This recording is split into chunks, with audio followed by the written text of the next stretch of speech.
Christmas అంటే కొందరు జీవితాల్లో, మారని వాళ్ళ జీవితాల్లో కేకులు అనుకుంటున్నారు. క్రిస్మస్ అంటే క్యారల్స్ అనుకుంటున్నారు. క్రిస్మస్ అంటే క్యాండల్ సర్వీస్ అనుకుంటున్నారు. కొంతమంది క్రిస్మస్ అంటే కోయర్ లో సర్వీస్ అనుకుంటున్నారు. క్రిస్మస్ అంటే ఇవేమీ కాదు పిల్లరా. క్రిస్మస్ అంటే క్రీస్తుని ఆరాధించడం. క్రిస్మస్ అంటే సమాధానము కలిగి దేవుడిచ్చే సమాధానాన్ని మనం పొందుకోవడం. క్రిస్మస్ అంటే మనము దేవుని యొద్ద నుండి పొందుకొని ఇతరులకు పంచడం. క్రిస్మస్ అంటే జీవితాలను పరిశుద్ధపరిచేటువంటి దేవుడు ఈ లోకానికి వచ్చినాడు, ఆ పరిశుద్ధతలో జాయిన్ అవ్వడం. క్రిస్మస్ అంటే పాపము నుండి కడగడానికి రక్షకుడు వచ్చాడు, నువ్వు గంతులు వేసి సంతోషించాల్సింది. క్రిస్మస్ అంటే శాపం పోయే రోజు వచ్చేసింది, యేసు ఈ లోకానికి రావడం బట్టి ఆయన నీ శాపాన్ని తొలగిస్తున్నాడు.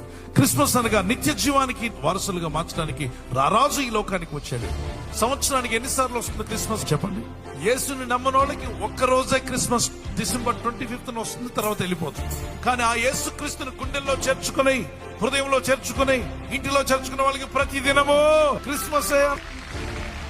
శోధనలు, బాధల్లో, శ్రమల్లో, కష్టాల్లో ఎక్కడున్నా ఈ కన్నీళ్లు తుడిచే క్రీస్తు నీ పక్కనే ఉంటాడు. ఎక్కడ లేని పరలోక ఆనందంతో నింపబడతావు. ఈ క్రిస్మస్ ఆనందాన్ని మనం ఎల్లప్పుడూ పొందుతూ ఉండాలి.